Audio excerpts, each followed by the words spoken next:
Well, hey, everybody. Welcome to the Debrief. I know we've been off for a couple of weeks now, and it's a new year, a new Debrief, same old show, different people. We have Nick Jonas here today. Oh, wait. Okay. Ovaye. Sorry. Yeah. Close. I thought you had just got back together. Easy mistake to make. Yeah, it's very easy. Yeah, I know how young, you look alike. Young, handsome, talented. I can sing too. You can? No, not really. Were you you can. Were you a worship leader as a teenager? I was for a little bit. Do you have a reality program on MTV? Not anymore. No. Okay. No. So not Nick Different Jonas. Different Nick. Nick Ovaye, which is just as awesome. And then we have the Miss PMB. Hey, everybody. The most beautiful woman in my life. Oh, you're sweet. Yeah. I'll remember that. Yeah. Well, Valentine's Day is coming. So I got to be prepared. You need to start now. Yeah, lay the romance out early. Bring that A game. Dude, my ship has sunk many a time. Many a time. I've learned the hard way. Yeah. No comment from you. Okay. All right. It's my show. Yes. So we're not trying to cultivate conflict. We're trying to debrief the weekend.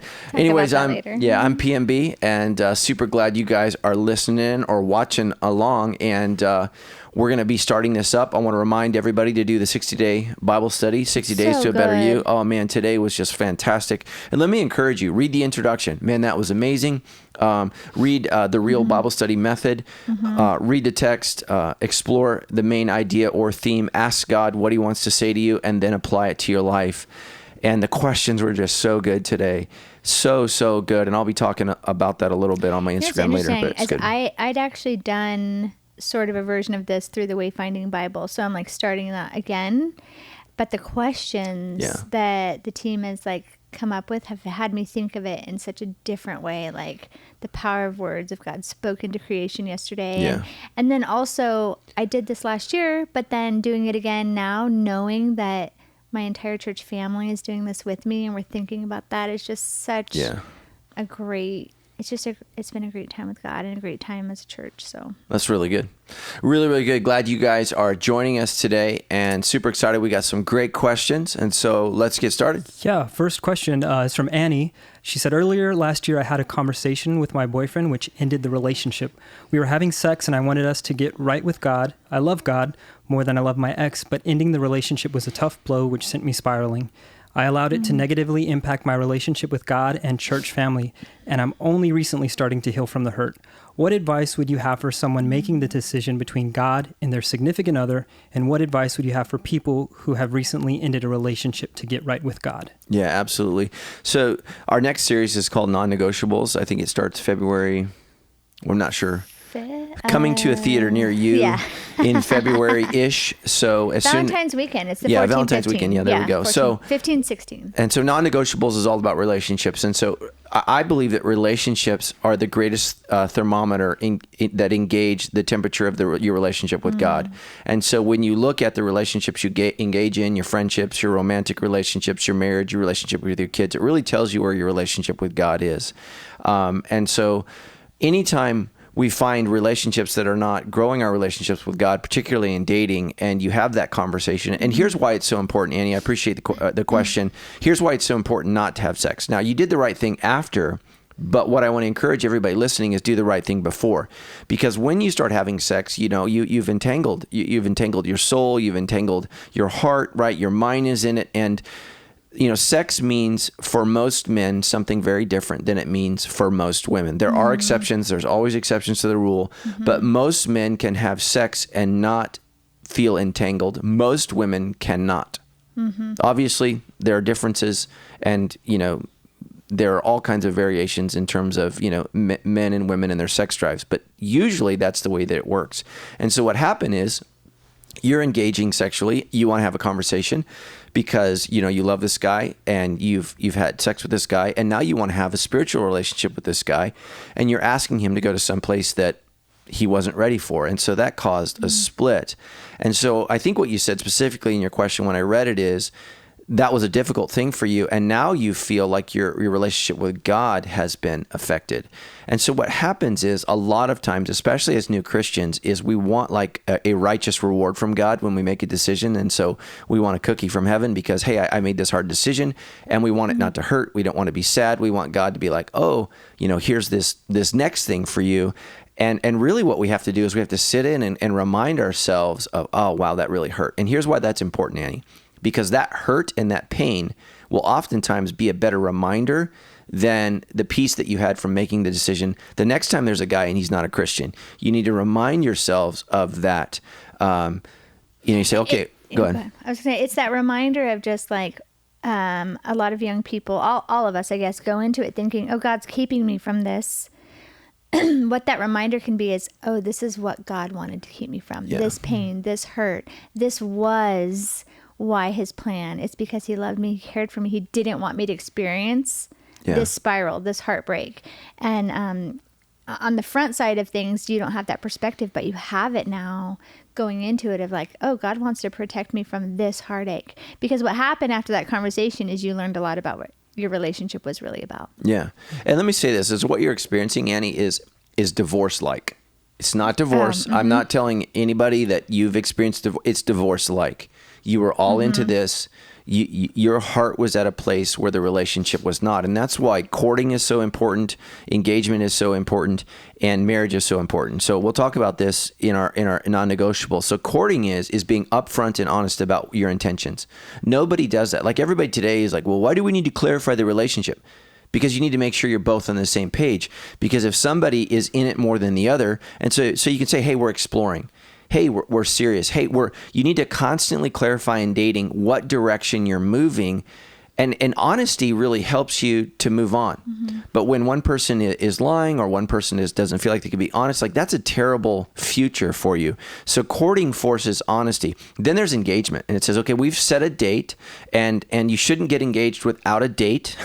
You shouldn't have a 3-year engagement or 4 year. You should say, okay, so we're courting. When we move to engagement, we've set a date on the calendar and it's a reasonable date. And now we are moving towards uniting our finances, uniting our plans. We're talking about the serious issues of marriage. How many kids? Where are we going to live? What are we going to do? And we're making those decisions together. Because a lot of marriage conflict is you don't talk about that until after you get married, and the engagement phase is all about the wedding, rather than what it used to be is the negotiation. And nobody understands. So for thousands of years, right?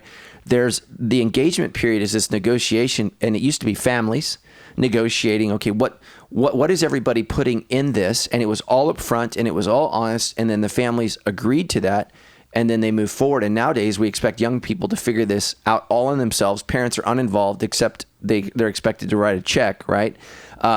Which is hilarious, right? Parents aren't involved in negotiation, but they're the one that writes the check for the conclusion. So, make sure that you're bringing people in and you're having these discussions and you're getting honest feedback. And so engagement, is a great time to say we're going to be in a community group, we're going to be in church, we're going to tithe. What does that look like? We're going to give, we're going to serve. This is what our marriage is going to be about. And I think that's a great time. So Annie, my heart breaks for you. Sometimes the best lessons are learned through suffering and pain. I'm sorry this happened to you. God wanted to save you from this, but your choices led you to this. And so here's what I would encourage you to do is trust God from this point forward. Today's Bible reading is about, Genesis chapter 3. God said, don't, and they did. And so God tries to save us from the choice, but he doesn't save us from the consequence. And so Adam and Eve he tried to save them. Don't do that. And the devil, did God really say? And so they experienced the consequence. And it's interesting. There's more time and attention devoted in Genesis 3 to the consequence than there is to the choice. And most people don't see that. So we get all wrapped up in cultural wars. Well, the woman is this and the man is that. And we don't look at, man, there's a whole lot more verses focused on what was the consequence of the decision rather than the real brief part of, wow, the fruit looked good, let's take a bite. And then you have this long chapter of here's what went wrong. And so, Annie, that's where you are. You're in the long chapter. And let me just say this. It takes sometimes years to get over a heartbreak. And time does not heal wounds. Intention heals wounds. You have to be intentional about trying to fix this. Because I see a lot of women, they have a hurt from a previous man. It can be a man, but usually it's the woman. They get betrayed, lied to, devastated. And so then what they do is they don't trust the next guy. So before you move on to the next guy, you need to heal from the last guy. Okay, that'd be a great Instagram quote right there. There is a time component to it, though. I've just, Matt and I have walked through this with a lot of young adults. We have 2 adult daughters we've walked through this in the past with, of just that component of time, though, is a thing, is like right, right in the beginning, it's because it's like you had a way of life, now you don't. Yeah. So your day's literal time feels different. Everything hurts. Everything feels different because it is. Your normal has changed. But that hope of just like doing the right thing is always the right thing. And that's what you've done. And knowing that God will honor that. And pretty soon, there's probably a period for you where all day, every day you thought about this. And then it'll be like, oh, I just ate lunch and forgot to think about how sad I am. Before you know it, you'll go a day, 2 days. Before you know it, you'll go a month before that wave hits you. And in time, while you're doing and being intentional to heal, all of a sudden, you'll have months go by. Life will come back to normal. And God loves you, and he rejoices when we do the right thing. And you've done the right thing in that. So as you're intentional in that, knowing that in time, you won't feel sad all day, every day again, all week, every week, all month, every month. In time, the intentionality that you put into the healing will have fruition. But the saying is, time heals all wounds. Right. That is false. Time is not the healer. But in time and intentionality will heal all wounds. So I have to be intentional about learning, growing, changing, and in time it gets better. But time alone will not make it go away, because you're not going to trust the next person. So what did I miss? What do I need to learn? How do I need to grow? And I think breakups make us a little paranoid. They just do. I mean, you put your heart out there, it gets stabbed, and you're freaked out. So Annie, praying for you, love you. Thanks for your question. Yeah. And thanks for honoring God. Worst. In time and with continued intention following God, you're going to be blessed and better off. So good. Our second question comes from Anonymous and says, you mentioned twice about being critical of the church. This is where I'm at the moment. You mentioned having a bad attitude about church. This is also where I'm at the moment. I have lost my son earlier this year in an act of gun violence. He was battling mental issues and drugs. What happens when the answer we pray for and the outcome isn't what you hope for? What happens when you still get a negative outcome? Did I not pray hard enough? Did I not fight hard enough? And did I not believe hard enough? Yeah, so here's the problem, and it's why Sandals we're not a name it and claim it church. We just do not operate that way. I think it's manipulative, it's cultish, and it's wrong. Yeah. I mean, everybody who's been a part of a name it and claim it has experienced that doesn't happen. And so Jesus says, whoever asks in accordance with, the will of God the Father, right, they're going to get that. And so you have to ask according to what is his will, what is going on. And so here's the thing is we ask God for whatever we want. We trust God, with the outcome. We just say, okay, God, and ultimately with the situation, and I actually know who this person is, and I've met and I've prayed with you, and I'm so sorry for what happened. And the tragic end to your son's life was brutal, and his end actually affected the lives of others. So I know her situation. Here's the thing is, and this is why I want to challenge you again to do the 60 days in the Word. One of the things that you're going to discover as you read the story of God is that people's choices matter. So God has his will, but he doesn't force his will upon you. So when the Bible says God's will be done, what that means is, like an overarching theme. And so I look at it like D-Day. And so when the Allied powers, Britain and America, what they said is, we're going to attack, the axis of evil. I know that's not what they were called, but it was Japan and Germany, Nazi Germany. And it is the will of the American people that we're going to fight until a total and absolute surrender. And so that's the way that you have to see it, is that God's will is kind of this big picture thing.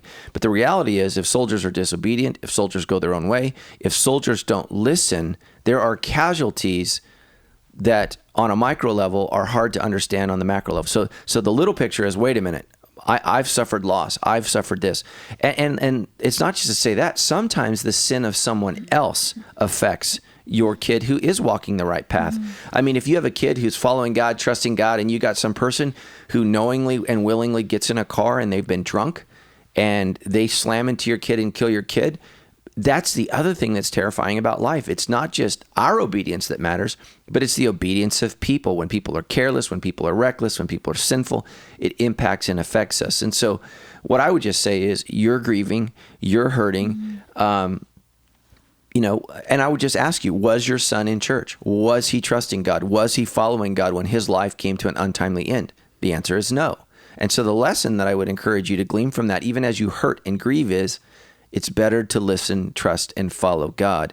And ultimately, as a mother, I mean, this is the hardest thing as a parent, is you can teach your children the right things to do, but when they become adults, or in some cases prior to that, they're strong-willed kids, they can do their own thing and they can learn the hard way. And that has horrible impacts. And if you're a kid that's listening, one of the lies the devil says, and I think stupid friends say, is that it's your life and it's your choice. But what you're finding out is, in this case, even an adult who made some horrible choices, he's dead and gone, and it's still, his choice is still affecting her. So your choices affect the people that love you and care about you. And the people that tell you it's just your choice, they don't love and they don't care about you. Oftentimes they just want to use you. And so I'm going to be praying for you, but I would just say, there's seasons where I've been hurt at the church. There's been seasons where I have to preach to an audience and I'm staring in the face at some just really rotten people that have done some terrible, awful things to me. I mean, this happened one time. Tammy and I were leading a conference, and a church member came up to me right before I was going to speak, and she said, "I just have to tell you this before you speak. I'm really angry with you and upset, and I had to get that off my chest so I can get something out of your talk." And I was just like, I'm standing on stage, getting ready to start this conference, and then she goes and sits down with her husband, and I was just like, whoa. So I probably would have handled that very differently now, but when I was younger, I was just like, I don't know what I would have done, but I would have done something different from what I had done. So there's hurts and there's weird things that occur in the church. I've had seasons where I've had conflict with staff. Like literally staff who have done things to me, and then I responded in ways that weren't right. So church is an imperfect thing, but we're called to be faithful to it, not because church is perfect, but because the God who told us to go to church is. Mm-hmm. So I have to trust him in that process. And I think that's one of the things that grief does. Grief makes things that we know we should do hard to do, like sleeping, like eating, like reading our Bibles, and like going to church. And that's just a natural part of grief. But getting healthy is about saying, I'm not going to listen to my feelings. I'm going to do what I know I should do. And I know I should be a part of church. And I know I should go there. And I would just say to this woman who's writing in, I know who you are. I've prayed with you. I love you. You're welcome at our church. And I'm so sorry for your grief and your hurt and your pain. But the best place to heal from life and the sins of others and the sins committed against you is in God's church. That's the best place to heal. And thank God in this case, the evil wasn't committed in the church, because sometimes that's where it happens. So, well, that's what I would say is, I don't know who this is, so I can't speak to all of those details that you obviously know about. But, in grief, in our emotion, and Matt and I have seen this firsthand recently, especially in a tragic trauma type situation, which this sounds like this situation was as well. The enemy's going to get in there, and it's interesting to watch how in grief, the enemy knows exactly where to attack. And so we think, it's grief, it's traumatic, we're immune to that in that time. But I was going to say, to just be guarded on, the enemy's going to want to isolate you and separate you from people who love you. The church is a place, but it's also people. Like you said, Matt, you and I have been hurt. Our deepest wounds come from Sandals Church. From Sandals Church. But also is the key.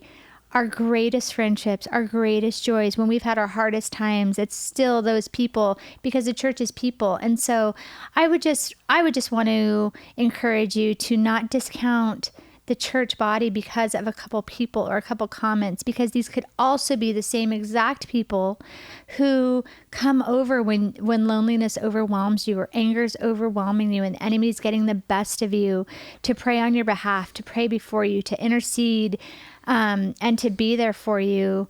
Because what the enemy wants for all of us is us to be separated, isolated from the church, because that's what separates and isolates us for God. Mm-hmm. And so I just want to encourage you to really try to shift your perspective on the church as a whole, knowing that it's people, it's broken people. Again, you and I can speak to our deepest wounds have happened at our church, at Sandals Church. And yet those have been also different groups of people have been the best things that have happened to us in our darkest of times. And so just to know that we don't just fight flesh and blood, the church. The battle's not with the church or people of the church. The battle is with the enemy, who wants to isolate you, wants you to be bitter, wants you to be angry, wants you to be separated from God. And so it's just like, it's one tragedy lending itself to another if you're not careful. And so, yeah, absolutely. But I'm so sorry. I mean, I can't imagine that scenario and how complicated and painful it is, but just to know you're loved here, and there's, the church is the hope of the world, even despite its flaws. So. Our next couple of questions deal with anxiety, and Steve says, I deal with anxiety probably at a level that is considerably above average. Yeah. I definitely know that anxiety, depression, and mental illness can be rooted as spiritual, but I also know that it could be medical as well. And the question is it even like praying and seeking the Lord? How do you discern between what is a medical issue or what is a spiritual issue, or what is both? Yeah, I think that they're usually both. And so I think that the error of the church, I think I've said this many times, is that we discourage people from seeking medication and counseling. I think that's sinful, that's wrong. And if you go to a church that is against counseling, get another church. Get out of that church. That is an unhealthy, cultish place, and I would get out of there. Now, having said that, if you are going to a psychiatrist who thinks God is dumb and spirituality is fake, get a new psychiatrist. Mm-hmm. And so you need both. And that's one of the problems, it's particularly here in California. A lot of people talk about the homeless crisis. The homeless crisis really is not about homelessness. It's about mental illness and drug addiction. And those are the two primary issues. And I know people are going to send in and give me some example. That's the example. That's not the problem. The problem is mental illness and drug addiction. And many of these drug addicted people don't just need medication. They need spiritual intervention. And the church has to find itself. Sandals has been engaged in this. And the problem is, the church can get just as wonky on spiritual exorcism or spiritual intervention. And so it's just, you need a really, really healthy, grounded person to lead in that area. And unfortunately, those things are difficult. We do have soul care, and I would encourage you to come to soul care. But find a Christian psychiatrist. I went to a psychiatrist, Dr. Smith in Corona. Love him, appreciate him. I went to him because he's a psychiatrist and he's an elder at his church, Crossroads Christian Fellowship in Corona. So big, successful church. Love him. I send people to him all the time. I just recommended him last night. I wanted somebody that loved God, was in the church, understood church leadership, and was a psychiatrist. So I had all three of those things. And, some of you can't maybe afford Dr. Smith, go to Kaiser and just say, I prefer Christian counselor. Mm-hmm. And just tell Kaiser that I prefer somebody who is approaches spirituality just like I do. And I know that we have psychiatrists at our church that work at Kaiser, that work in the medical field. And there are people that, if you give them permission, would probably love to pray with you and encourage you and direct you in that way. I think at Sandals Church, people don't know this, but every week at Hunter Park, when we call people forward for prayer, I know there are two psychiatrists, like doctors, MDs, up there wanting to pray with people. And people are like, no, I'm just like, oh my God, you don't have to pay a copay. Just go up there and ask for prayer. And they utilize their giftedness. As one of the guys that prays Sundays at Hunter Park, I was at Kaiser and I'm sitting in the lobby and he's on the TV screen talking about mental health. And I told him, I was like, I was watching your video because, sometimes he watches me on screen, and I saw him and I was just laughing. And, he's high five on the Enneagram. He wants no attention. He's like terrified of like fame, so he was telling me that the Tower of Babel, he's like, that's not me. He's like, I don't want to be a part of that. But I was just laughing that people don't even realize like there are really brilliant people up there that want to minister to you. And in the church, it's free.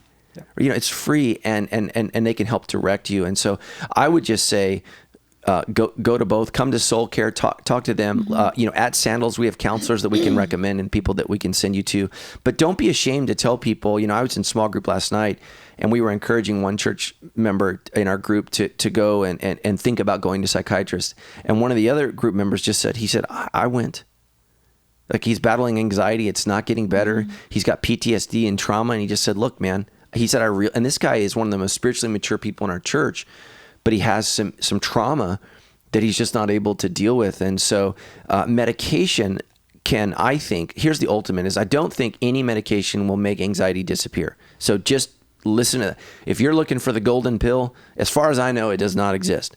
What it can do is it can bring your anxiety to a lower level with which you are able to operate and then begin to unclutter your mind and deal with issues. But if you're going and you're looking for a pill to fix you, I think you're going to be grossly, disappointed. You want to lower that anxiety threshold, and then you want to delve deep and look at what do I need to change in order to exercise my mind and my emotions in a different way. And here's the thing is, did he give a name? Steve. It can get better. I am not promising you will be healed. So the Apostle Paul asks God 3 times to remove the thorn in his flesh. And 3 times God says, my grace is sufficient for you. So sometimes, that goes back to the woman's prayer. God can say no. And so we have to humbly, when we put our prayer requests before the Lord, God does not have to do what we ask. And truthfully, when I ask, I'm afraid oftentimes for what I want. I want what God wants. So God, here's my plan. Freely, willfully do what you want, because I have learned time and time again, I don't know. God knows. God is always moving. And so I just would encourage you, Steve, I'm praying for you. Anxiety is a real issue. And again, I think that medication can lower anxiety. It will not cure it. I think that's the thing you and I talk about quite often is people who, and I'm not saying this about Steve, but just people who are just like, I have anxiety, I'm just going to go get medicine to fix it. I struggle with a moderate level of anxiety, as you are well aware. 6 on the Enneagram. And it is just such a part of natural woven of who I am. But as I pursue being healthy and trying to navigate it, I'm well aware of like when I engage in this, when I do this, when I look at this, when I whatever, it can spike or fall. So I do some things to navigate it. And I'm not saying you have to navigate it all on your own. I just like how you said, like, it can't be the wherewithal. But part of how I navigate that is through prayer, through my community group, they know things that trigger me, make me very anxious. And so we always caution people to do both. Yeah, are you okay? Are you dying? I might be. We're losing Tammy. Sorry. You have water? But that thing, what we don't want is just people going, oh, medicine will just fix it. We want medicine to be part of a solution, and then discipline, personal discipline, knowing yourself, knowing what motivates you, knowing what triggers. I have a baseline of anxiety all the time. Like Matt's like, just relax and have fun. I'm like, I can't. Like, it's just not a thing. But I do know what elevates it. And so I have to make hard decisions sometimes to not go to certain things, not do certain things. And then spiritually, and every once in a while I have had medicine for that. So, it is just it's a multifaceted thing. It's just not one or the other. Yeah. So but talk to a professional. Yeah, absolutely. Yeah, absolutely. All right. Thank you. Following that question, Anonymous wrote in and said, recently I've been struggling with major anxiety because my boyfriend is in the process of becoming a firefighter. My dad died unexpectedly when I was 11, so the trauma from the past makes dealing with that much harder for me. I'm currently on medication for anxiety and have been in therapy for over a year. I want to trust God and be supportive of my boyfriend's career choice, but I can't shake the fear of the unknown. I can't bear the idea of losing another important man again in my life. So just asking for any wisdom or any encouragement. I'd be interested to see what her Enneagram score would be. See, and this is why I think the courting and engagement process is so important, because ultimately this guy could be the perfect guy for you, but his career choice, profession, and calling does not fit with the level of anxiety that you're going to live with. You just, ladies, you don't get it all. You don't get to have it all. If you're an anxious person and your man wants to be a police officer, wants to be a fireman, wants to go into the military. Look, those are inherently dangerous professions. And thank God for men, because men predominantly are drawn to those positions. There are some ladies that do that, and we thank God for your service. But men are just more apt to take riskier jobs, and that's just kind of the way God's made us and wired us.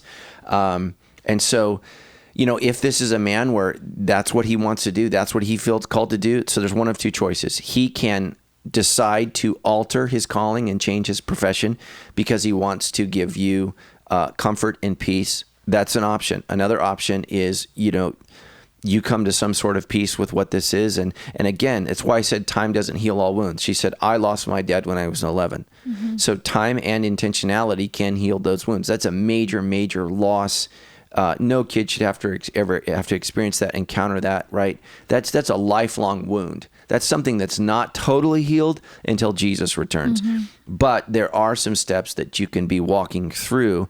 And here's the thing, ultimately, no man, regardless of what he does, if his job was to live in a bubble every day, there's no promises that people are going to live forever. And so you're going to have to deal with the fact that to love people means you're risking. Mm-hmm. You're risking losing. And I think it's better to love and risk than to not love, right? And that's why I'm not a Buddhist. A Buddhist, a lot of people don't realize what the word nirvana is. Nirvana is total detachment from feelings and emotions. So that's what the Buddha does, right? So Siddhartha, to find himself, he abandoned his wife and his children, and he seeks nirvana, a worry-free life. And what he finds is detachment is the way that you combat life's illnesses and weakness. And that's not what Jesus does, right? Jesus says you should love. You should passionately love, but you should trust God in the midst of that. And so that's why I can't stand it when people say all religions are the same. They say very, very different things.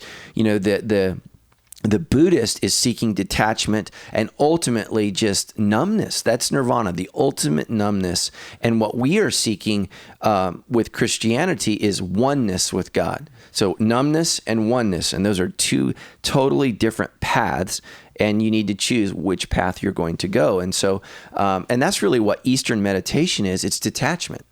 It's meditating, and it's intentionally removing oneself from one situation, where meditation in Christianity is intentionally inviting God into the situation. Those are two totally different things. And so, unfortunately, Christians are like, we're not for meditation, which it's in the Bible, the word's in the Bible. We're not for Eastern meditation, which is you're just detaching yourself from one's reality and like you're kind of like floating or whatever.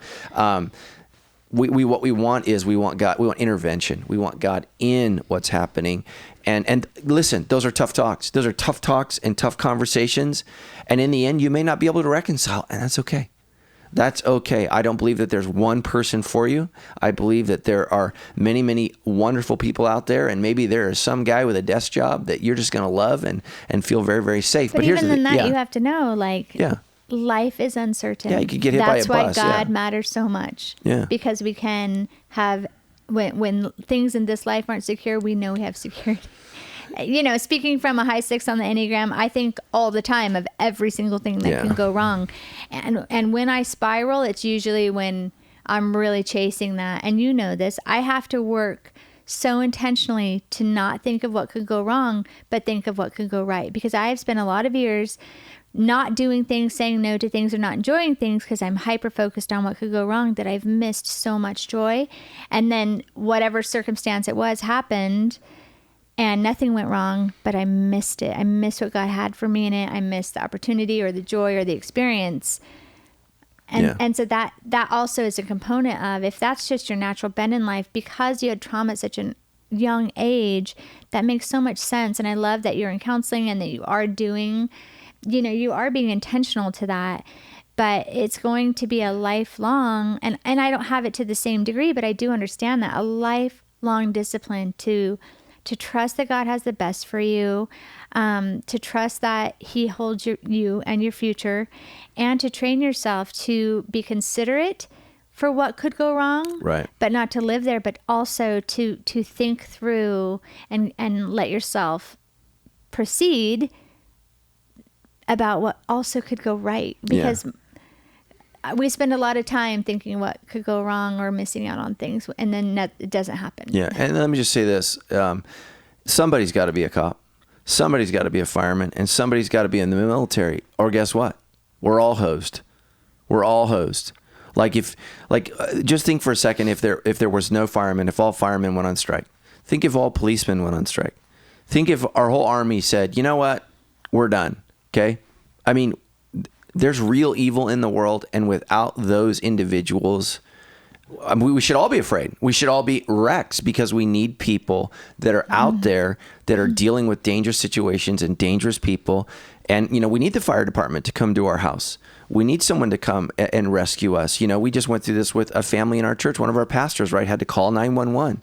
Thank God we have, ambulances and fire departments and the police that are willing to show up to those awful situations and try to save lives. And so I think it's an honorable profession, but you need to deal with, you may not be willing to try to handle that. And you can't punish the person, because without those people, we're none of us are safe. So thank you to all of our people that put themselves in harm's way to keep us safe. We love you and we appreciate it. Absolutely. Last question I have for you is from Josie.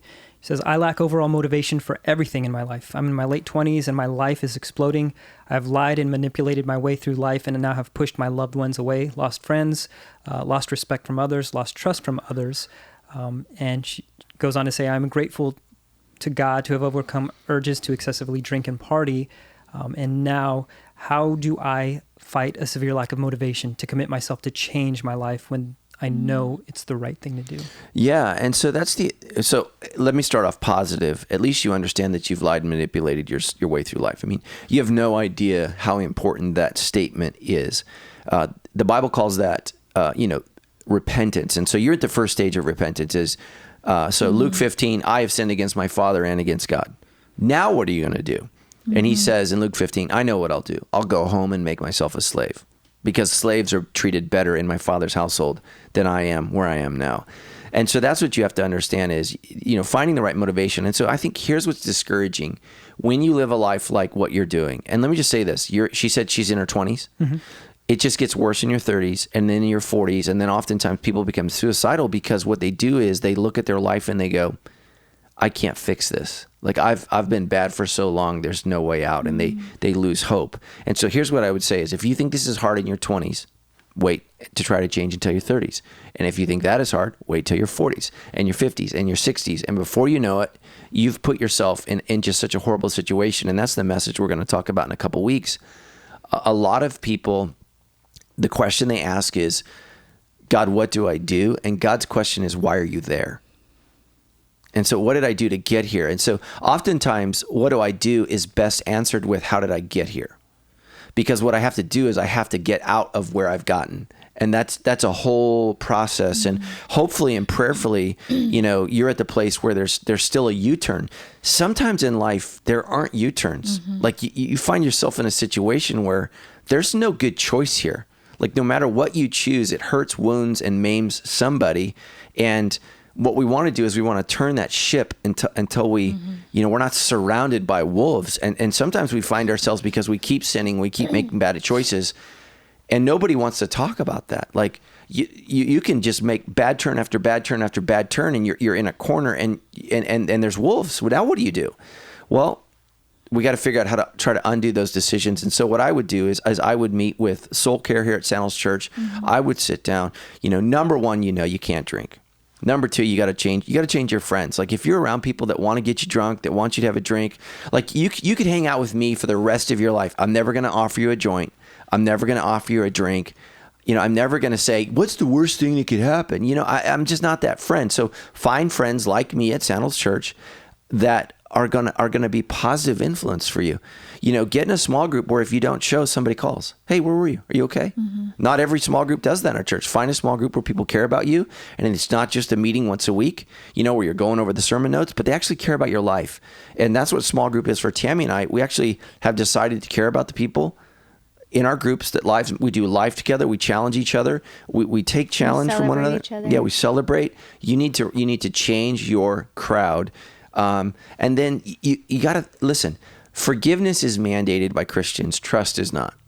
So you need to allow Christians the opportunity to forgive you, celebrate you. Hey, we're super glad that you're making these changes. You got to earn their trust. And especially, it sounds like you've spent maybe a decade or more of your life lying, manipulating, and cheating. And so it may take a decade where people look at you. One of my friends I want to have on this show, he was homeless in LA and a meth head for 4 years. And, his parents celebrated when he got clean. They were excited and they were celebrated, but they did not trust him for years because there were so many wounds and so many hurts and so many lies, and so he's been clean now for 10 years. He's married. And his wife that he's married to doesn't even know the homeless guy in LA that just lived for meth every day. But that's what he said it's interesting. So when he shares his story, he said it's hard for his parents to even share that story because it's so painful, so hurtful for them. And he tries to honor that. He tries to honor that by not bringing it up a lot because it's weird with his brother. It's weird with his mom, his dad. And so people need to see that over time, you're a different person. You can't just announce so biblically, right? You become a Christian, you're a new person. The old is gone, the new is come. That's great. But people need to see that over time that, okay, I can trust you. Okay, you're not lying to me. Okay, you're not making this up. This isn't some deal, right? This isn't some rehearsed story to get me hurt again. And so that just takes time. And some people may not want to trust, and you got to let those people go.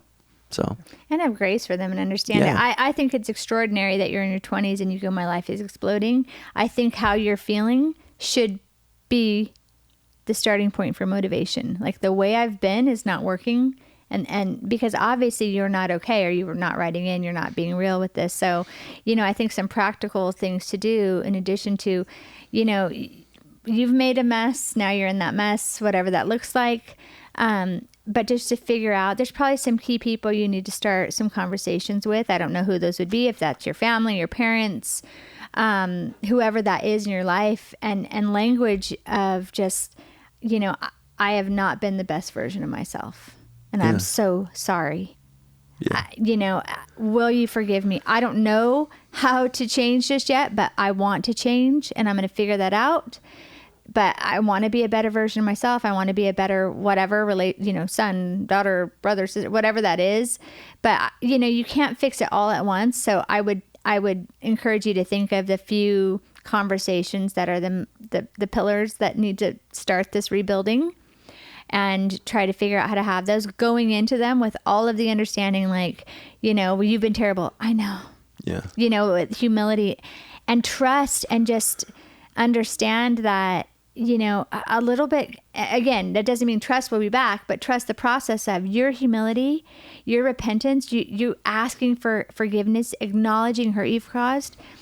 It does go a long way in planting seeds for healing, for changing situations. It won't change everyone, like you said, it might not, but it's a starting point. Yeah. To say, I'm really sorry, I've been terrible. What can they say? Yeah, you have. I know I have. I'm ashamed. I'm regretful. I want to make it right. I want to do better. Have figure those few conversations out and start there, and then build with that. Like you said, you knew a friend who had a situation like that where they'd done a lot of hurt, and they spent a year having conversations. Spent a lot of time on coffee. Yeah, face to face. He was a minister, and so he was on stage. And so there was a lot of people who trusted him, listened to him, follow him. And so he just literally, it was 2 years actually, just coffee with anyone that wanted it so he could ask for forgiveness. So two things. Number one, the reason you're not motivated is you don't value and see yourself the way God does. If you could see yourself the way God does, you would be instantaneously motivated. So you're listening to the enemy who says it doesn't matter, you don't matter, you can't change. Those things are all lies. You absolutely can do that. With God, all things are possible. Number two, I would get into a Christian-based 12-step program, because what you need is steps. And what's overwhelming about your life is you don't know what to change. And so the beauty of the 12-step program is they give you steps, one step at a time, one day at a time. And I'm going to work on this, and this is what I'm working on. Be careful, because as you hang around addicts and alcoholics, their threshold for it's okay is a lot lower than most people's. And so I think that it's important that you don't just surround yourself with recovering people in recovery. You need to surround yourself with healthy people that are like, yeah, that's not normal. So a lot of my friends in recovery, they just kind of get stuck in that world, and you don't want to be stuck there forever. And so you want to get out. So you need both people that are going through it and can help you through it. Those are people in recovery, people who've been sober. And then you need people who haven't experienced that can say, yeah, no, that's weird. Because, I used to go to AA meetings when Tammy and I first started Sandals Church. I worked with kids that had addiction problems. And so I went to AA a couple times a week, and I had, because they were minors, I had to sit in the meetings.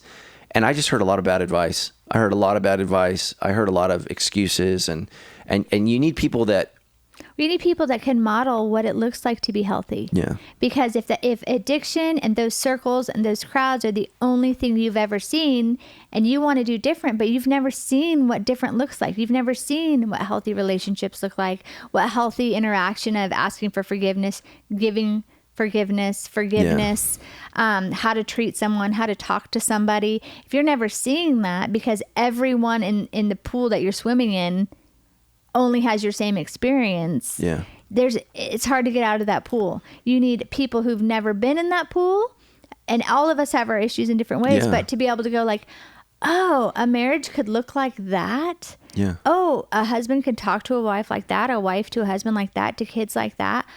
Oh, like it's important to have people that understand where you've been and can empathize and encourage in that way, but also people who haven't been there that can model to like, that was the way, but here's a different way. No, and what Tammy's saying, we had a group of individuals at our church years ago, and they'd all come out of addiction, came out of violent relationships, and they ultimately wanted to start their own church. So it was kind of a recovery ministry at Sandals, and what they decided is, we want our own church because we don't relate to you guys. And so they created this, literally their lead pastor created this Jew-Gentile kind of story. You're Jews, we're Gentiles, you're religious, and we're sinners, and we need something different. And so they left our church, and they planted their own church, and it was really a recovery community group, but they were all a mess. And so when they divorced themselves from healthier, normal people, Tammy and I can have an argument, and it doesn't turn into me hitting her hitting me, like the police aren't involved. Like for them, that's like every week, and I'm like, you guys. And it feels normal, but it's unhealthy. And so that whole church unraveled. The pastor, lost his marriage. Man, it just, like the whole leadership team just imploded because they said, we just want to be around each other. And it's like, look, have your community that understands addiction and recovery. That's important. But also have your community that doesn't. So I think that the AA community has a lot of wisdom to help Christians that are just struggling with normal everyday sins. I think that, help us be real and authentic. But also the Alcoholics Anonymous community needs people that understand what a more normal, more healthy life looks like. And really what we need is each other, and that's the church. And so you might feel more comfortable there, but that's not where God wants you to stay. So I would say stay connected to the church. Awesome, guys. Well, that's all the questions I have. 3 things that I think would be very helpful if you or someone is in need or wants to speak to somebody. We do have soul care, and you can find all that information at move.sc/help. If you want to jump into the 60-day reading plan, you can find all that at move.sc/app. And if you have a question for us, if you go to debrief.show, there is a button that says Ask Pastor Matt, and we would love to have your question here on the podcast. All right. Thanks, guys. Love you. Have a great week. Bye.